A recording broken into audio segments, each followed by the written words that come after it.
Periodismo y Salud, el ciclo radial de la Sociedad Argentina de Periodismo Médico. En la conducción, Guillermo Moschino. En la producción, Florencia Moschino. Presidente honorario de SAPEM, el doctor Mario Bruno. Presidente electo, el licenciado Mariano Shein. Vicepresidente, la doctora Matilde Israel. Buenas noches, bienvenidos a Periodismo y Salud, el ciclo radial de la Sociedad Argentina de Periodismo Médico. 11 de marzo de 2026, programa número 133. El próximo sábado, 14 de marzo, además de ser mi cumpleaños, así que quienes quieran saludarme, cumplo 51, también va a ser el Día Mundial de la Incontinencia Urinaria y de la Endometriosis. Así que por estos dos temas tengo dos profesionales que van a hablar de eso, uno cada tema, ¿no? O tal vez puedan hablar ambos de los dos. Vamos viendo a ver qué sale. Bueno, para eso van a estar justamente Romina Di Costanzo, que es una licenciada en Kinesiología y Fisiatría y especializada en rehabilitación del suelo pélvico. Y también para hablar de este tema, sobre todo de la endometriosis, va a estar el doctor Sebastián Serralonga, ginecólogo. Después lo presento con todos sus títulos. Y aparte, en el otro módulo, en el medio, vamos a hablar del manejo del nódulo tiroideo con el doctor Luis García, cirujano de cabeza y cuello. Le doy la bienvenida a todos los invitados. Bienvenidos. Gracias, Sebastián, buenas noches. Romina, Luis. Así que bueno, y les comentaba a los invitados previo al programa que normalmente tomo apuntes, voy leyendo bien los temas para ver qué preguntas hago, qué sé yo, pero que hoy estuve a las corridas porque vengo de la UCA, porque se va a relanzar el premio Afectivo Efectivo, un premio que empezó a hacerse en Argentina desde el 2025 y que en España ya va por la 11ª edición. Bueno, se llama Afectivo Efectivo porque es un modelo de atención en salud que pone al paciente en el centro de la escena. Quiere que el paciente pueda participar de la toma de decisiones. Esto es atención con calidad y calidez. Y lo que se premia justamente esto. Tiene 3 categorías para asociaciones de pacientes, para instituciones o servicios de salud, incluso para algún médico solo también pudiera participar, o para las voces de la salud, ahí entramos nosotros, que es la comunicación en salud, periodistas, comunicadores, médicos que hacen divulgación. Todos ellos que puedan adecuarse al modelo afectivo efectivo, o sea que tengan calidad y calidez en la atención de un paciente o de todos, pueden presentarse. Después voy a pasar las bases y las páginas en donde pueden ver estas bases y que pueden presentar. Muy bien, bueno, no sé si tengo algún flyer, hoy no tengo pantalla, así que vamos viendo. Vamos a agradecer primero a Mile y a Flor, operadora y productora, que me ayudan con el programa. De hecho, hoy las necesito más que nunca porque estoy ciego, me mal acostumbré. Yo digo que esto es radio y me mal acostumbré el streaming a la cámara. Así que bien, muchas gracias Mile y Flor. Y vamos a pasar el flyer del curso de periodismo médico. Ya empezamos el viernes pasado, pero todavía se pueden inscribir. El curso de periodismo médico y comunicación en salud, que se hace en la AMA, Asociación Médica Argentina. Esto se hace por Zoom, a distancia, para quienes no se puedan acercar hasta Capital un viernes a la tarde, porque no les dan los horarios o porque viven en el interior. Tenemos incluso una alumna de Uruguay, tuvimos una de Bolivia también, de Ushuaia, de Chaco, de varios lugares. Entran, si les interesa, ¿no? Entran en la página de la AMA, van a cursos y ahí buscan el curso de periodismo y salud. Este año creo que figura como comunicación en salud, así que bueno, o periodismo médico o comunicación en salud, si les interesa, se inscriben ahí.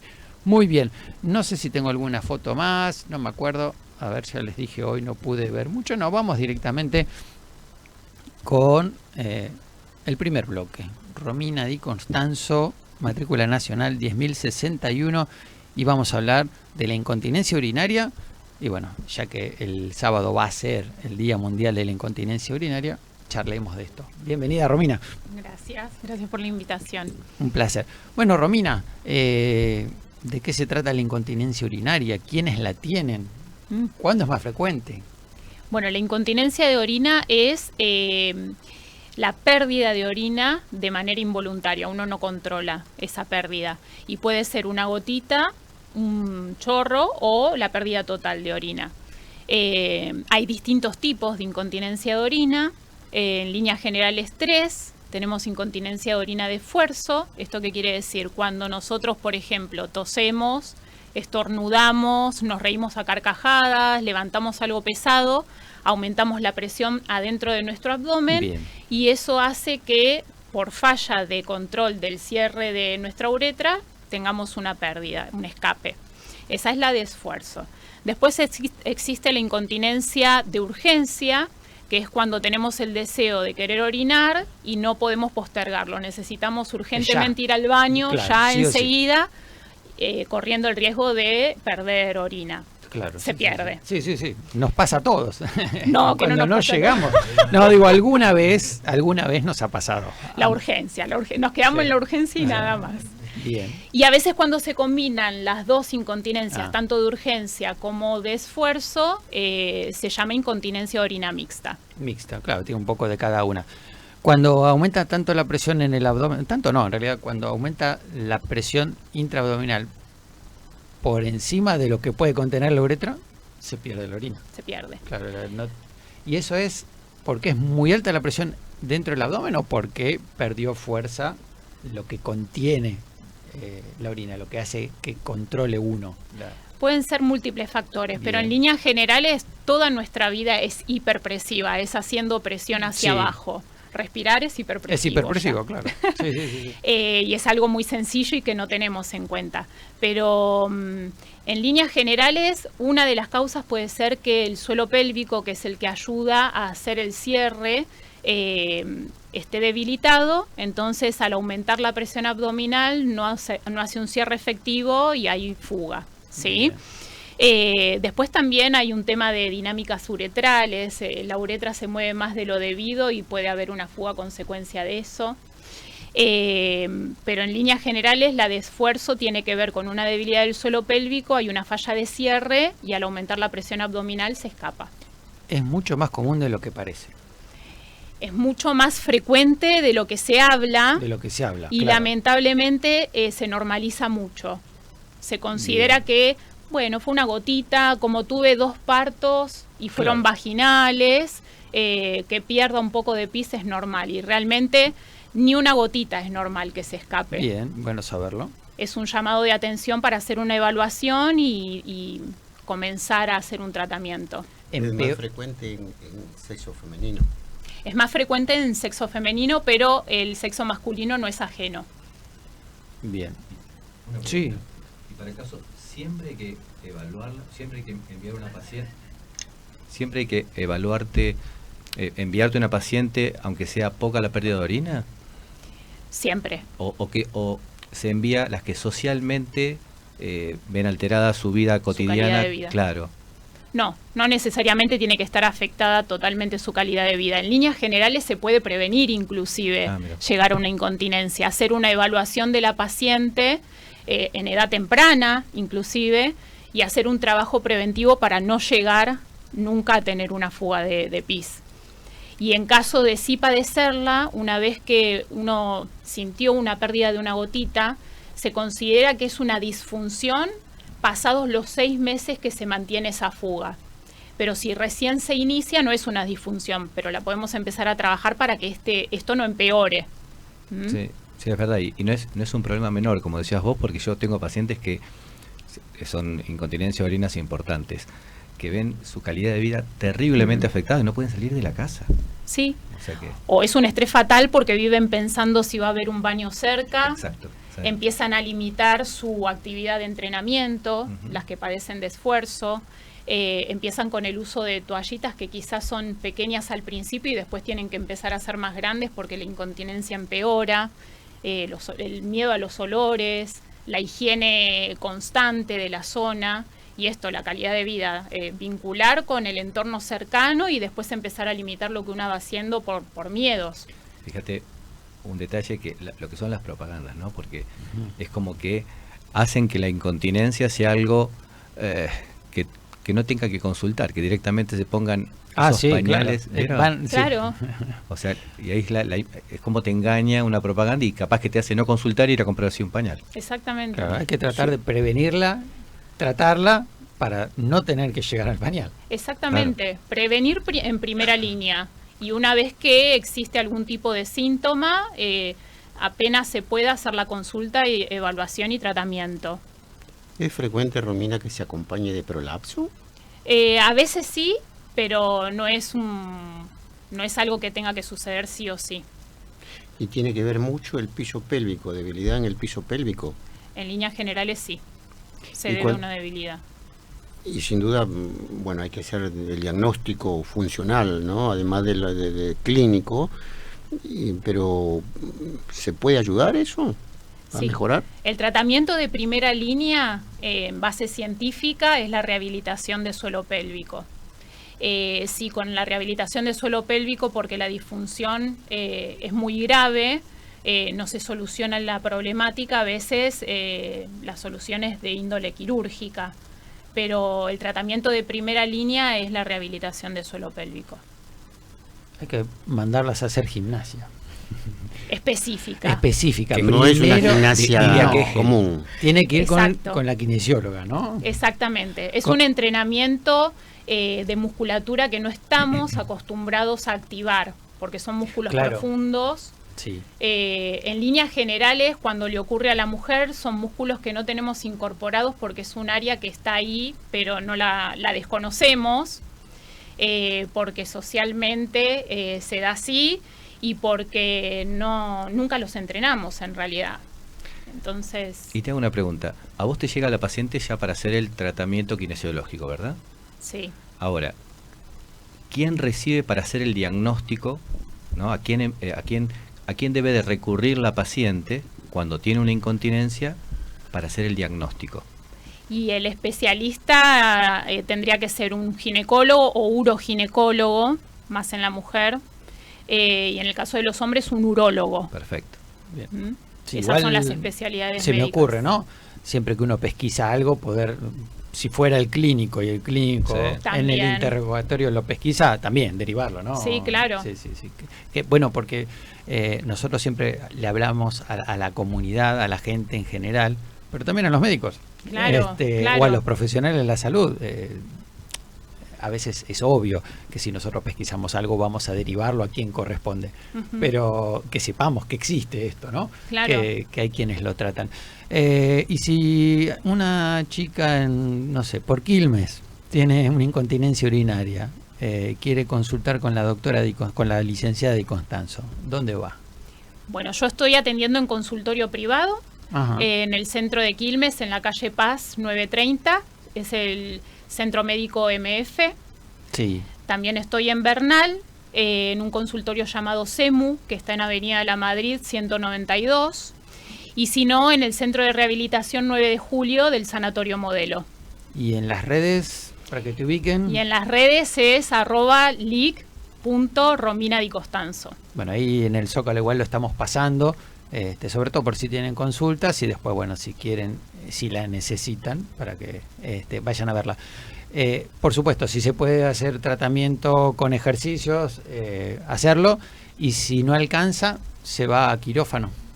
Si no alcanza, no revierte la situación, sí, hay medicación también. Bueno, bien. Que se puede utilizar, que es indicada por el médico especialista, no es mi área. Bien. Pero sí, si los recursos conservadores no son lo suficiente como para que la paciente mejore, sí, ahí se requiere la cirugía. En el centro MF está...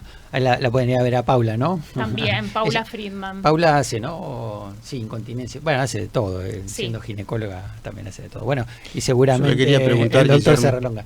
Luis. Le quería preguntar a Romina, porque yo le he escuchado una jornada médica. Sí. Y ella tiene mucha experiencia a nivel nacional. Es una de las voy a decir pionera, no sé si que está trabajando en esto. Sí. Por eso, tal vez algunos tips como para que tener una idea de cuál es el tipo de gimnasia que hacen o cómo trabajamos en la Claro, rehabilitación. exactamente. Es todo entrenamiento de tipo hipopresivo. Esto de limitar la presión que nosotros ejercemos hacia abajo. Es importante también conocer que el suelo pélvico trabaja en equipo con otras áreas del cuerpo. Es una mirada más integral la que tenemos desde la kinesiología del suelo pélvico, porque los que hacen, por ejemplo, actividad física conocen el core. Claro. Nosotros desde la kinesiología del suelo pélvico lo llamamos CALP, que es el complejo abdomino-lumbo-pélvico-perineal, que Bien. es el mismo cilindro y que está conformado por el suelo pélvico en la parte de abajo, por el abdomen adelante, el diafragma torácico arriba y la columna lumbar. Entonces nosotros al momento de programar una rutina de ejercicios y de entrenamiento, entrenamos respirando, aprendiendo a respirar, aprendiendo a activar el transverso del abdomen, que es el músculo más Claro. profundo de la panza, activando los músculos del periné y cuidando la postura de la columna. Entonces son complejos. Y la actividad física de alto impacto que está de moda ahora. Y la actividad de alto impacto, si el paciente no tiene ninguna problemática, no hay problema. La paciente con incontinencia tiene que limitarla hasta que se recupera o sabe y adquiere herramientas hipopresivas que las puede incorporar en el entrenamiento. ¿A qué llamamos alto impacto? Porque en general nosotros hablamos yo hice Kung Fu mucho tiempo, le llamábamos impacto a eso, a los golpes, pero correr también. Todo lo que sea salto. Saltar. La paciente con incontinencia de esfuerzo odia el salto estrella.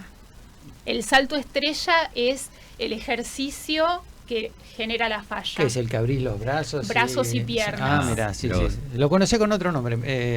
Ese, sí. Los odian, porque es ahí donde se ocasiona la falla. Claro. Salto estrella, otros tipos de saltos, las sentadillas, el levantamiento de barras. ¿Viste cuando dijiste el tratamiento hipopresivo? Sí. Todo termina también en disminuir de peso, actividad física, ¿no? Claro. Mejorar hábitos. Claro, a veces todo, claro. desde que nacemos y vamos creciendo, incorporamos hábitos que no son saludables para nuestro suelo pélvico. Entonces hay que hacer una evaluación y reeducar a la paciente en esos hábitos diarios. Fíjate lo importante, porque hablando después de mi tema, es básico e imprescindible también el cambio de hábitos, el cambio, la disminución de peso, la dieta antiinflamatoria. Claro. Sí, bueno, para todo, ¿no? Dejar el cigarrillo, los tosedores crónicos, Exacto. los constipados crónicos, así que, bueno, mejorar, que en realidad sirve para toda la salud, sí, sobre todo los factores de riesgo cardiovasculares, controlarlos, bueno, buena dieta, hacer actividad física, bajar de peso, mejorar el suelo pelviano también en las pacientes atróficas menopáusicas. Claro. ¿No? Bueno, hay muchas pacientes que llegan a la edad de la menopausia y empiezan con incontinencia. Total. Porque hay un cambio estructural de esa vagina, de ese suelo pélvico, una disminución de la masa muscular. Entonces es como... Conviene que ya de antes sepan hacer los ejercicios. Habría que ir enseñándoles, o que ya los vengan haciendo. Haber hecho una evaluación y trabajar sobre eso para prevenir las problemáticas que pueden aparecer a futuro. ¿Sirven los puentes de cadera? Eso que te acostás. ¿Puentes glúteos? Sí. Mirá, he visto un montón de ejercicios. ¿Cuáles son los en las efectivos? redes, Claro. En un montón de lugares. Sirven, pero hay que incorporar ciertas herramientas que son súper importantes en la ejecución de ese puente glúteo. Claro, no es mirar en internet y hacerlos. No, he visto ejercicios de cierre y apertura. De hecho, se vende, se está comercializando. Aprovecho tu espacio. Las bandas se está comercializando un dispositivo que es para hacer aductores. Ajá. Se pone entre las piernas y es para cerrar y abrir las piernas. Y lo venden de manera como rehabilitador de suelo pélvico. Y la verdad es que no. Porque lo único que hacemos es fortalecer aductores y es un músculo muy superficial, muy por fuera de lo que es el periné. ¿Sí? Así que bueno, de paso aprovechamos. Perfecto. Recomendamos que tengan cuidado con algunas Sí, las bandas que Ofertas dice del él es mercado. más o menos lo mismo, porque también va a trabajar sobre los músculos que no forman parte del suelo pélvico, me parece. Claro.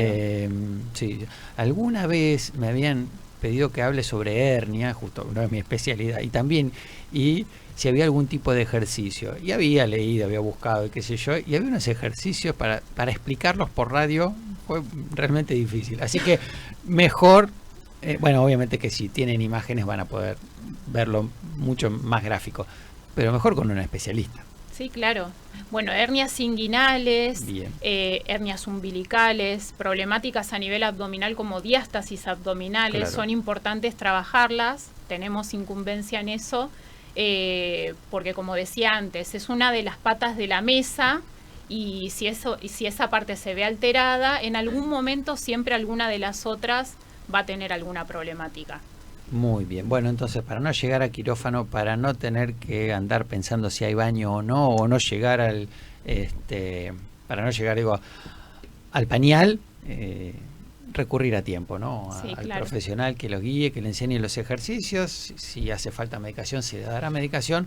Y si es quirúrgico, será quirúrgico. Pero tratar de evitar todo eso lo más posible. Estuvimos hablando con Romina Di Constanzo, matrícula nacional 10.061, licenciada en Kinesiología y Fisiatría, especializada en rehabilitación de suelo pélvico. Nos vamos a una tanda. SMIVA, Sociedad de Medicina Interna de Buenos Aires.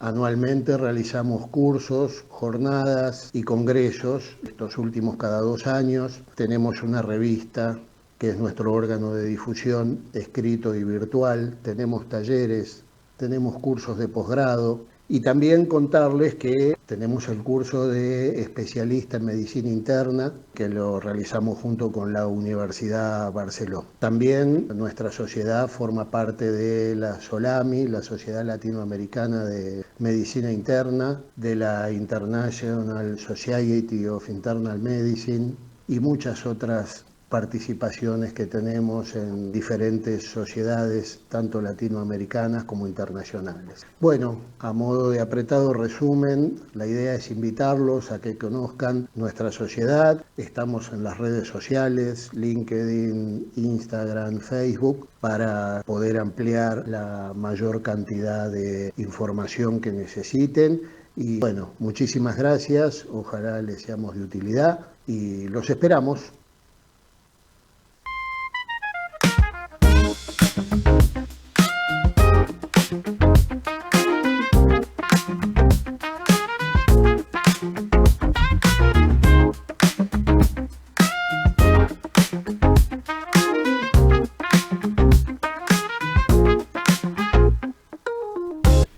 Continuamos en Periodismo y Salud, el ciclo radial de la primera Sociedad de Periodismo Médico del mundo. Segundo bloque, a ver si tengo alguna foto o algo, tengo que recurrir hoy, no, me hacen gestos desde la pecera que no. Muchas gracias, Flor. Y bueno, entonces segundo bloque vamos a hablar con el doctor Luis García, cirujano de cabeza y cuello, docente de la Universidad de La Plata. ¿Sigue todavía? Sigo en la cátedra B de cirugía. Qué bueno, me gusta. Soy como jefe de trabajos prácticos ahí. Muy bien, me gusta el médico que además es docente.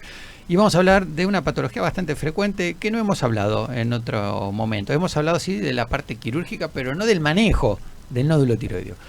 Luis, ¿qué es un nódulo tiroideo?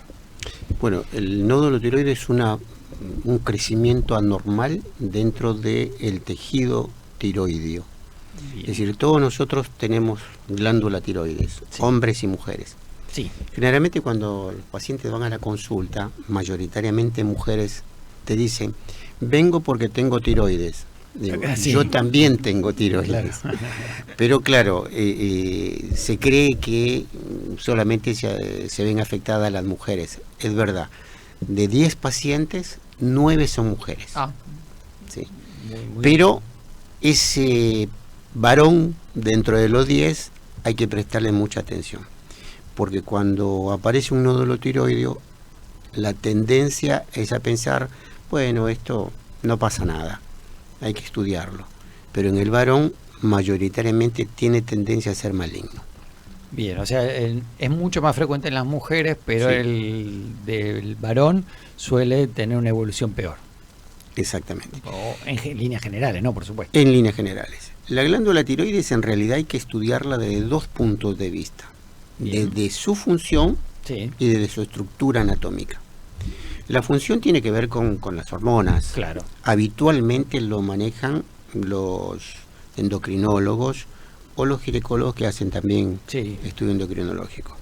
La parte de la estructura anatómica la manejamos nosotros porque tiene que ver con la aparición de los nódulos, que pueden ser nódulos sólidos o que pueden ser quísticos, ¿no? Bien. Entonces, cuando aparece un nódulo, primero hay que enseñarle a los pacientes y a las pacientes a hacer exactamente lo mismo que cuando se hace con la mama. Bien. Pálpate. Es Pero quiero remarcar, con T al final, pálpate.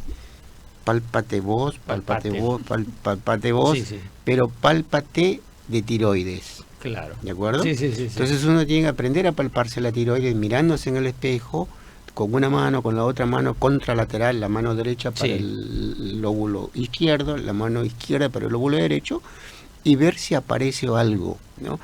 Generalmente el paciente viene y dice, tengo un bulto acá. Ajá. Bueno, o a veces es derivado, afortunadamente ahora, por los ginecólogos y las ginecólogas que están incorporando el estudio de la ecografía tiroidea, además del perfil tiroideo en el laboratorio, ¿no? Y eso ha incrementado la presencia de pacientes con nódulos, ¿sí? Para poder atenderlos a tiempo. Exactamente.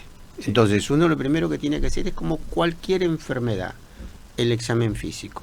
Bien. Y cuando nosotros como médicos estamos con un paciente así, el interrogatorio que nos da la pauta de por qué aparece el nódulo tiroideo. Es decir, el nódulo tiroideo no aparece porque sí. Bien. Tiene que haber, por ejemplo, factores familiares, Sí. ¿no? Siempre hay que preguntarle a la paciente, en su familia, su abuela, su mamá, su tía, su hermana, o algún varón.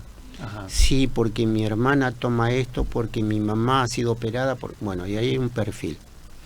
El otro perfil a tener en cuenta es si tiene antecedentes la paciente, no familiares, pero ella. Por ejemplo, a mí me han operado de la mama. Bien. Ajá, ¿de qué te operaron? No, tiene un cáncer de mama. Bueno, esa paciente tiene un perfil oncológico. Claro. Entonces, cuando aparece con un nódulo de la tiroides, yo tengo la obligación de pensar en ese perfil oncológico. Bien. ¿De acuerdo? Entonces, primero es el interrogatorio, el examen físico y después, por supuesto, tomar la decisión de exámenes complementarios. ¿Por qué complementarios? Porque complementan mi presunción diagnóstica. Bien. Es decir, yo me encuentro con algo en la tiroides, puede ser un nódulo, entonces tengo la obligación de pensar, ¿esto es benigno o es maligno? Dentro de los nódulos tiroideos, el 80% son benignos. Benigno, bien. O sea que no es que, yo tengo un bultito, tengo un nódulo, ya tengo un cáncer, no. Después hay factores intermedios y después hay, sí, también cáncer, Sí, ¿de sí. acuerdo? Entonces yo tengo que recurrir, por ejemplo, a realizar una ecografía, ¿sí? Que es un estudio importantísimo. Entonces la ecografía me va a marcar la característica de ese nódulo, que tiene forma, que tiene el borde y a veces tiene algunas calcificaciones. Cuando yo me encuentro con un nódulo que no tiene la circunferencia bien marcada o el borde bien marcado, que tiene microcalcificaciones, que es más largo que ancho, y Sí. son pautas que me hacen pensar en cierta malignidad. Bien. Que me hacen pensar en cierta malignidad. Con lo cual, eso me lleva a lo siguiente. Todo nódulo que tenga esas características ecográficas tiene que ser punzado. Bien. Biopsia. Correcto. Hacer Una biopsia, sobre todo una biopsia con aguja fina, bajo guía ecográfica. ¿Para qué? Para que realmente la punción sea en el centro del nódulo. ¿De Bien. acuerdo? Sí, sí. Y un detalle a tener en cuenta. Ya está protocolizado a nivel mundial de que los nódulos deben de punzarse cuando son mayores a 10 milímetros. Sí. ¿De acuerdo? Entonces, no todos los nódulos se van a punzar. Y vos me podés decir, ¿y si yo tengo una paciente que tiene el nódulo 7 milímetros? Está ahí. ¿Qué hago? Bueno, si la paciente tiene un perfil oncológico o tiene antecedentes familiares, no voy a esperar los 10 milímetros. Perfecto, la ¿De punzo acuerdo? con los Hago 7 la punción. milímetros. Exactamente. Bien. ¿Y bien. para qué me sirve la punción? Para determinar el estirpe celular. Ahí que nos me va va- a decir qué es. Exacto, que me va a decir, esto es benigno, esto es maligno, esto no está muy definido, y entonces, ¿qué hago? Bien. Bueno, haré controles posteriores. Bien. Si fuera benigno, ¿cómo seguimos? Depende del tamaño. Depende del tamaño. Bien. Hay una clasificación a nivel mundial, se denomina clasificación de Bethesda. Bethesda por la localidad de Maryland en Estados Unidos. En el 2007 se reunieron los expertos y decidieron ponerse todo de acuerdo, porque cada uno Claro. hacía lo que le parecía. Entonces dijeron, bueno, de acuerdo a esta clasificación, al tipo de células y lo que nosotros vamos encontrando, vamos a determinar una clasificación. El 1 y el 2 no pasa nada, benignos. El 3 y el 4 no está definido. El 5 y el 6 es quirúrgico, definitivamente porque es maligno. Bien. Sí. Bueno, ¿y qué es lo que determina que sea 1, 2, 3, 4, 5, 6? La característica de lo que vuelve la biopsia, digo. Correcto. Eso. Es decir, Bien. primero nos vamos a apoyar en los informes ecográficos, las En la características ecográficas.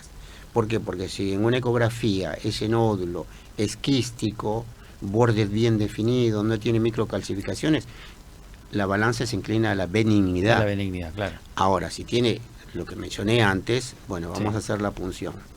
Se suma a la punción, ¿no? Digamos, lo que hemos encontrado ecográficamente, ¿no? Claro. Entonces yo después, con la punción voy a ver el tipo de células, que pueden ser células foliculares, células papilares, y con lo cual me da el patrón oncológico de, Claro. de ese nódulo, ¿no? Bien, bien. Y por lo tanto voy a decidir después qué hago con ese paciente. Bien. ¿Y si es quirúrgico? A quirófano. ¿Y qué más? Si es quirúrgico me lo mandas a mí. Se lo mandamos sí, he Sí. visto muchos pacientes operados, sobre todo pacientes femeninas, operadas por el doctor. Sí, exactamente. Porque como dije antes, de 10 pacientes, 9 son mujeres. Son mujeres. ¿No? Sí, sí. Ahora, de acuerdo al estirpe celular, el tratamiento puede ser cirugía solamente Bien. y después, por supuesto, aporte de levotiroxina, que es el reemplazo de la hormona tiroidea, Bien. si es que has hecho la extirpación de toda la glándula. ¿Por qué? Porque la glándula tiroides está puesta justamente para producir hormonas para el metabolismo. Si no tenés la glándula tiroides, tenés que reemplazar o hacer el aporte vía oral. ¿Se puede dejar alguna parte, alguno de los lóbulos de la tiroides en la cirugía o siempre hay que sacarla completa? Correcto, muy buena pregunta. Esa clasificación de Bethesda te ayuda para definir tu conducta quirúrgica. Bien. Si es un nódulo con células foliculares, no papilares, y no hay ganglios alrededor Bien. en forma cervical, decidís hacer la hemitiroidectomía, es decir, sacar la mitad del óvulo. Bien. Sacás el óvulo en El realidad. lóbulo y dejar el otro lóbulo. El la otro otra lóbulo. mitad. Ahora, si es un papilar y además tenés ganglios en la zona, tenés que sacar toda la Hay que sacar tiroides. todo. O sea que sí o sí va a necesitar la levotiroxina. Sí o sí va a necesitar la levotiroxina, pero además, si es papilar, Sí. va a necesitar el tratamiento con yodo Claro. posterior. Si es folicular, no se No necesita hace yodo. falta. Pero no solamente puede ser papilar, no solamente puede ser folicular, también puede ser medular, ¿sí? Sí. También puede ser anaplásico, o también puede ser un linfoma. Claro. O sea, son diferentes tipos de tumores, pero a partir de lo que la punción me va a dar. Bien. Y ahí interviene ya oncología. Generalmente Sí. el manejo posterior, por eso yo decía, la tiroides hay que estudiarla desde 2 puntos de vista. Desde la función, que lo maneja el El endocrinólogo, endocrinólogo, sí. y desde la estructura anatómica, que lo maneja el cirujano. Una vez operado, el seguimiento es conjunto. Bien. Sigue con su endocrinólogo, que va a hacer el manejo de la dosis de levotiroxina, y si tiene que recibir yodo, la dosis que tiene que recibir de yodo, ¿no? Con medicina nuclear ahí. Bien. ¿Y las paratiroides? ¿Cómo hacemos para no Para sacarlas? es un vocablo griego que significa al lado de. Al lado de. Ujú. Paratiroides, al lado de la tiroides. Es decir, está la glándula tiroides y nosotros tenemos normalmente 4 glándulas paratiroides, que son muy pequeñísimas. Pero la paratiroides no tiene nada que ver con la función de la glándula tiroides. La paratiroides es otra glándula, pero que se encarga del metabolismo del calcio. Entonces, cuando tenés que operar una paciente del tiroides, por un nódulo tiroideo, tenés que tener mucha cautela para preservar las paratiroides. Porque si extirpar la glándula tiroides con las paratiroides, esa paciente de por vida va a estar tomando calcio. Bien, bueno, me ha tocado, como contaba, ver pacientes posquirúrgicas de tiroidectomía con calcios normales, porque parece que el doctor tiene muy buena mano y deja las paratiroides. Hay reparos anatómicos y hay que buscarlas y hay que decidir. Con que quede uno alcanza y sobra. Ah, bien. Pero bien. dentro de lo posible, si quedan las 4, Mejor. mucho mejor. Cuantas más queden, mejor, pero por lo menos que quede una. Exacto. Bien. Cuando se saca un solo lóbulo, ¿el que queda es suficiente en general para la T4 o hay que agregarle igual? No siempre alcanza. No siempre alcanza. Bien, No bien. siempre alcanza. Bueno, pero Nosotros tenemos 2 miembros inferiores, sí, uno vamos a sí. poder caminar. Si Bien. nos sacan uno, no vamos a poder... Muy buena analogía, muy buena analogía, es cierto. Sí, sí. A veces me toca hablar de esto cuando, sobre todo con los riñones. Yo digo, con uno en general alcanza, pero sí, además hay que cuidarlo muchísimo. Mirá qué buena analogía, no se me había ocurrido lo de las piernas. Guillermo, yo quería agregar por Sí. qué aparecen los nódulos. ¿Por qué aparece? Porque había un factor, empecé diciendo que había un factor de carácter, si se quiere, genético, ¿no? Sí, Pero también hay factores ambientales, claro. factores laborales, es decir, pacientes que trabajan sin protección cervical, Sí. en lugares de irradiación, donde se realizan tomografías, resonancias, Claro. Sí. simples radiografías, no se protegen y bueno, reciben constantemente radiaciones. Sí. O pacientes que han vivido en zonas de radiación. Por ejemplo, nosotros en los últimos tiempos hemos recibido muchas ucranianas. Ah, claro. Sí, Bueno, sí, y ellas sí. vienen con patología tiroidea. ¿Por qué? Por Chernobyl. Por Chernobyl, claro. ¿De acuerdo? Sí. O pacientes que han sido operados, cáncer de mama, por ejemplo, que requirieron de tratamiento oncológico, que han recibido radiación y Sí, claro. bueno, hay que cuidar la tiroides. La tiroides ¿no? Es decir, también. esos son otros factores. Y habían mencionado el tema del tabaco. Sí. Bueno, hay una relación importante, directa, entre las fumadoras y la aparición del nódulo tiroideo. Es malo para todo fumar. ¿Por qué? Sí. Porque el humo del tabaco altera la estructura del gen P53. Y el gen P53, todos nosotros tenemos estructura genética. Sí. Bueno, dentro de esos genes, el gen P53 se le denomina inclusive gen protector. Ajá. ¿Sí? Cuando se fuma, se altera la estructura de ese gen P53. Entonces, se abre la puerta a que aparezcan diferentes enfermedades. deja de proteger. Dentro de ella, la aparición de nódulos en la tiroides. Mira vos, otra cosa. ¿Era el policía celular? El policía. Se lo conoce como gen protector, de verdad. Protector, Así se lo mira, conoce. sí. Así que bueno. Bueno, Luis, muchísimas gracias. Les cuento a la gente, estamos hablando con Luis García, cirujano de cabeza y cuello, matrícula nacional 73.047, y estuvimos hablando del manejo del nódulo tiroideo. Gracias, Luis. No, por favor. Nos vamos a una tanda.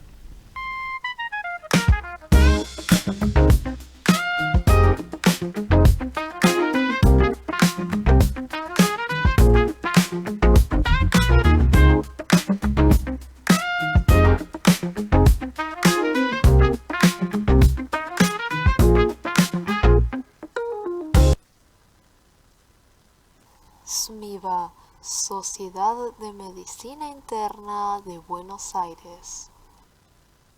Anualmente realizamos cursos, jornadas y congresos. Estos últimos cada 2 años. Tenemos una revista que es nuestro órgano de difusión, escrito y virtual. Tenemos talleres, tenemos cursos de posgrado. Y también contarles que tenemos el curso de especialista en medicina interna, que lo realizamos junto con la Universidad Barceló. También nuestra sociedad forma parte de la SOLAMI, la Sociedad Latinoamericana de Medicina Interna, de la International Society of Internal Medicine y muchas otras participaciones que tenemos en diferentes sociedades, tanto latinoamericanas como internacionales. Bueno, a modo de apretado resumen, la idea es invitarlos a que conozcan nuestra sociedad. Estamos en las redes sociales, LinkedIn, Instagram, Facebook, para poder ampliar la mayor cantidad de información que necesiten.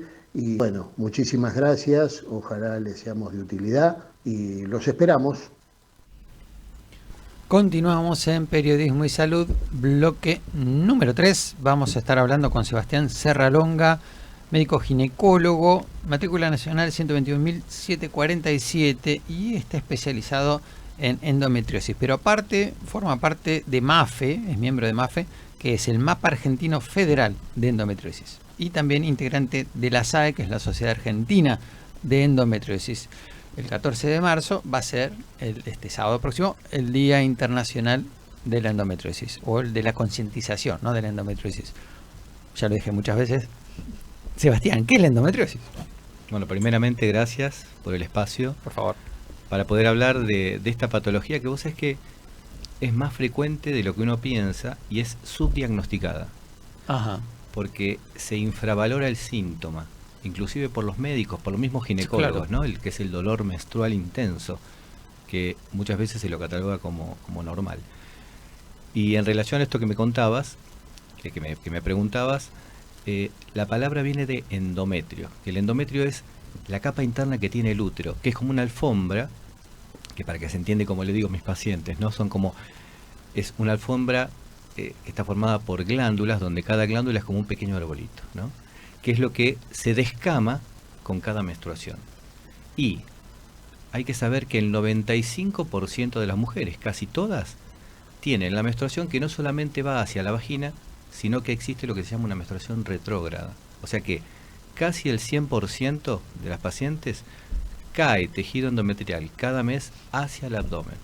¿Bien? Claro. Ahora, ¿por qué no todas tienen endometriosis? ¿Por qué no todos esos pedacitos de endometrio se pegan en el abdomen?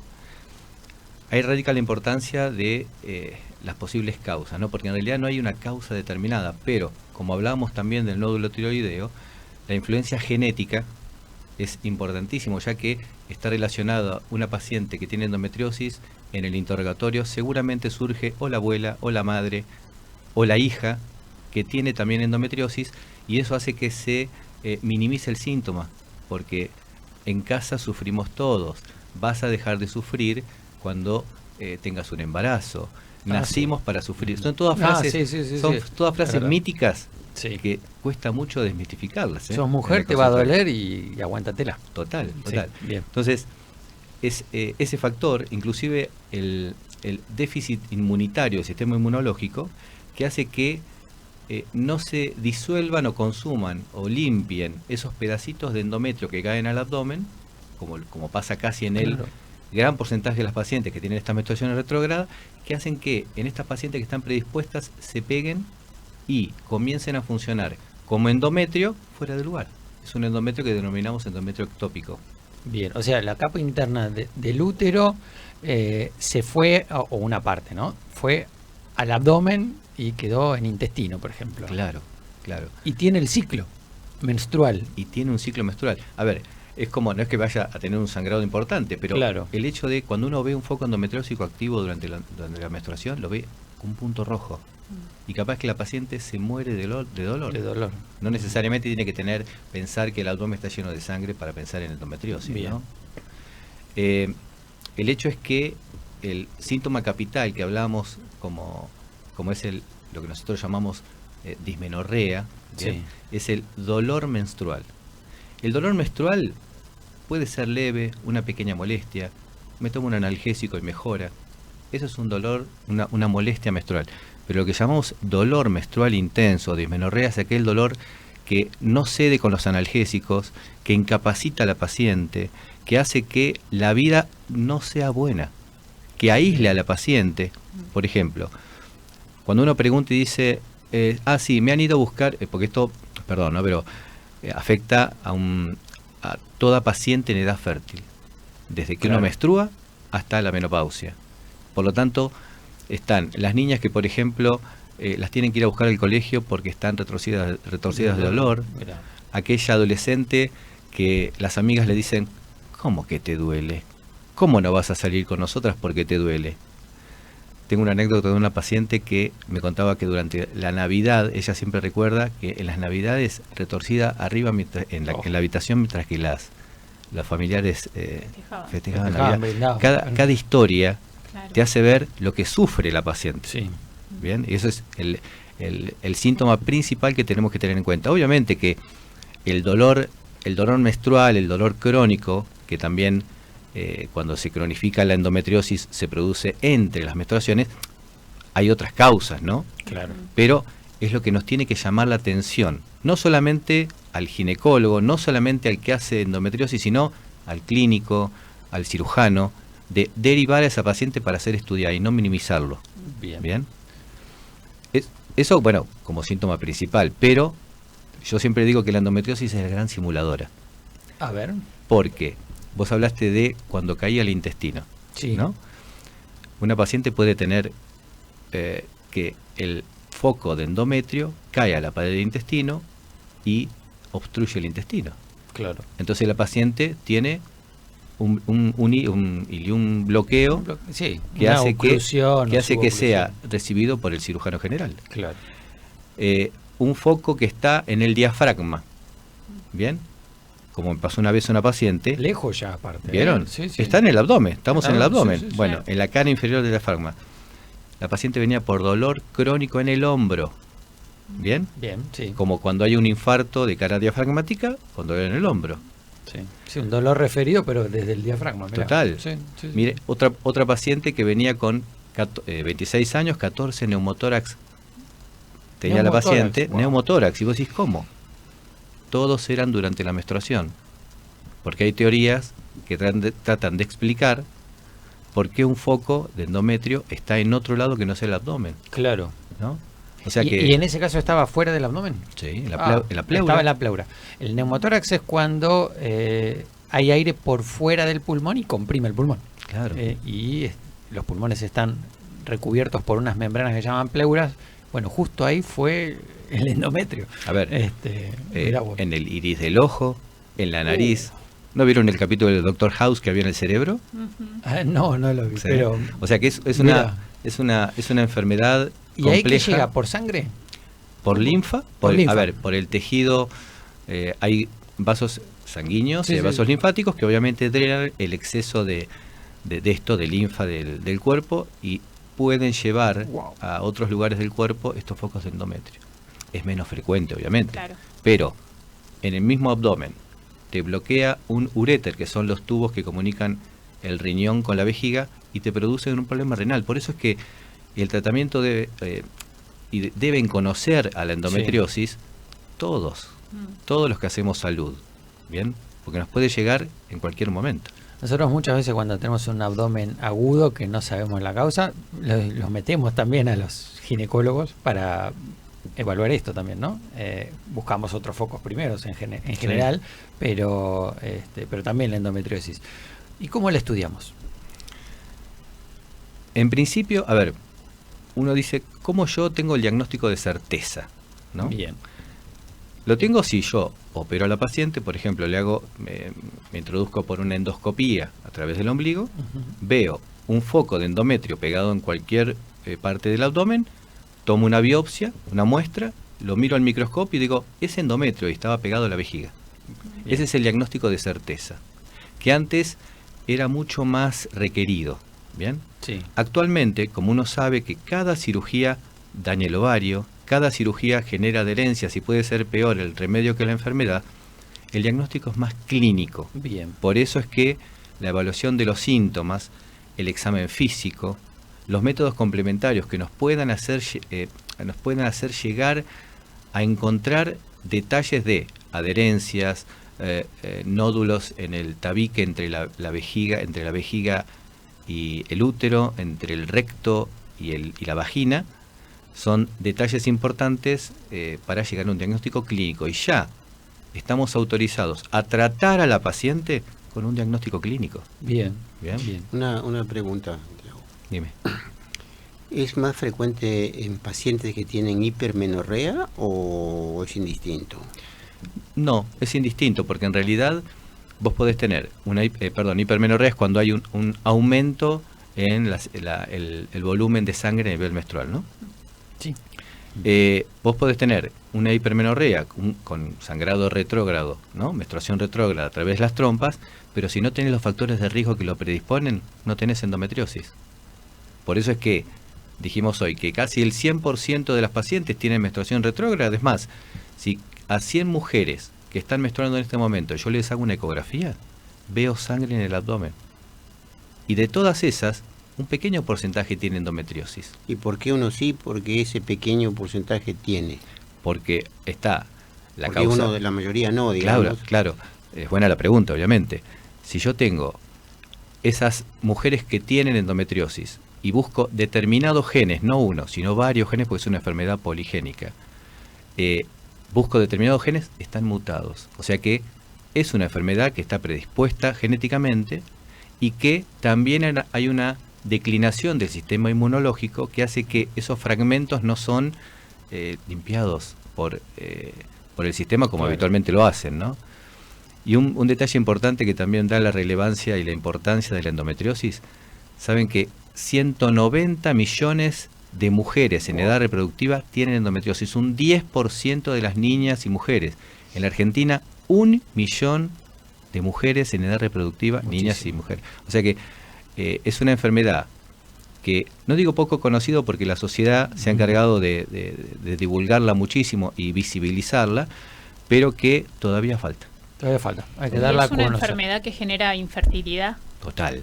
A ver, buena pregunta, Ron. A ver, yo soy especialista en medicina reproductiva.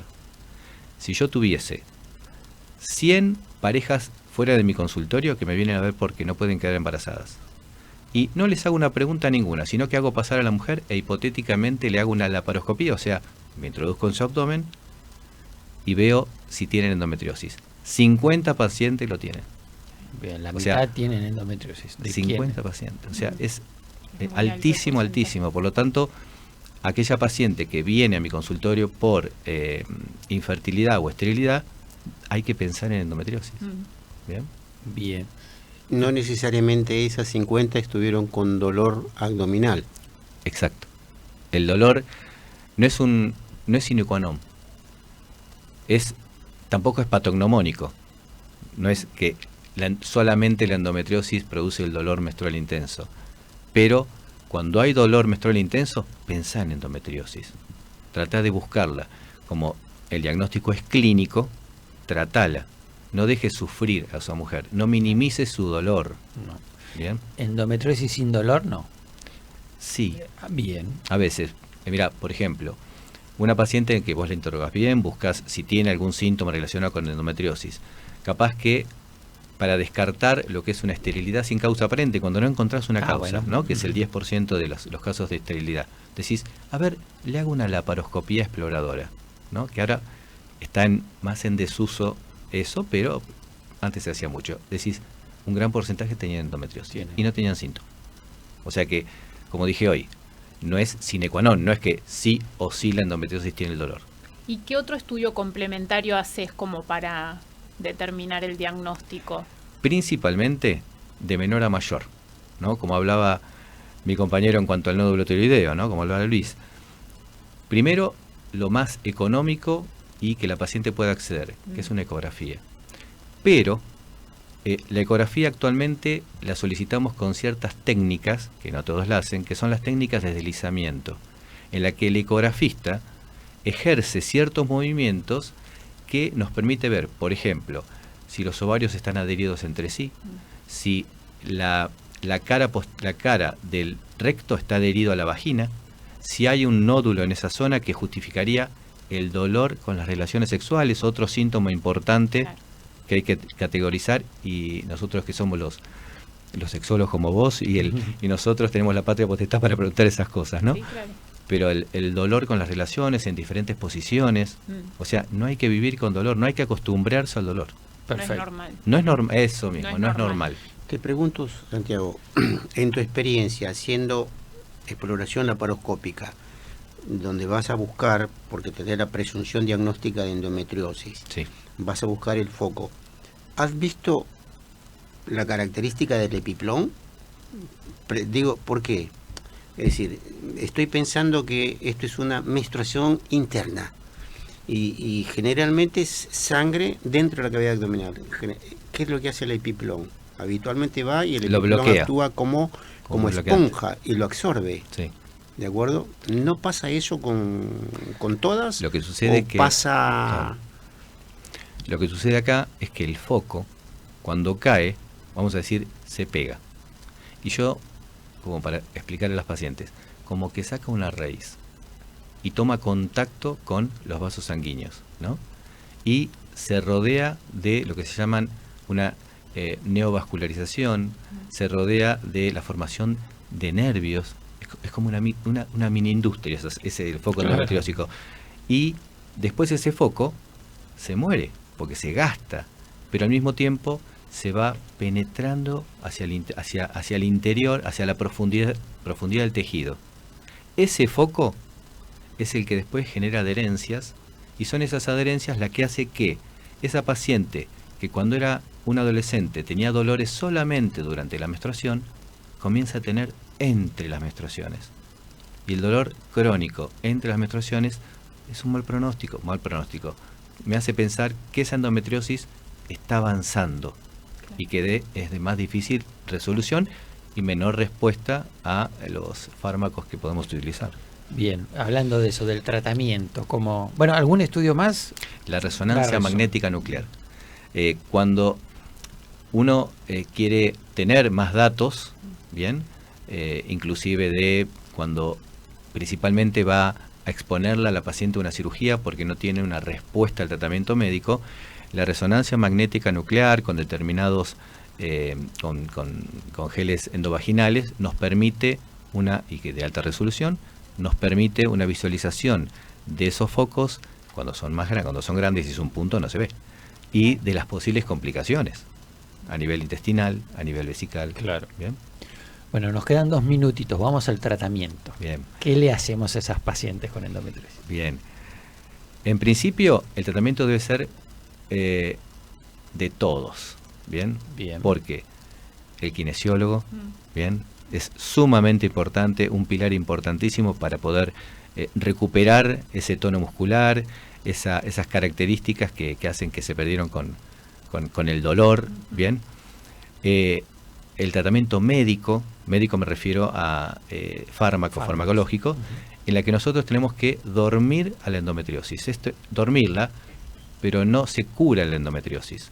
Entonces, utilizamos principalmente los progestágenos. Para que tengan una idea, el ovario libera 2 hormonas, el estrógeno y la progesterona. Hay compuestos que se hacen a partir de la progesterona que lo que hace es secar el endometrio. Si yo le doy a una paciente progesterona, un progestágeno puede no menstruar. Entonces, ¿por qué? Porque disminuyo el grosor del endometrio. Entonces, si disminuyo el grosor del endometrio, seco también los focos de endometriosis. Hay pacientes que responden muy bien. Esto, por ejemplo, se hace como un efecto off-label. Off-label es que no estuvieron fabricados para esto, pero se usan muchísimo los anticonceptivos orales, que tienen un estrógeno y principalmente un progestágeno.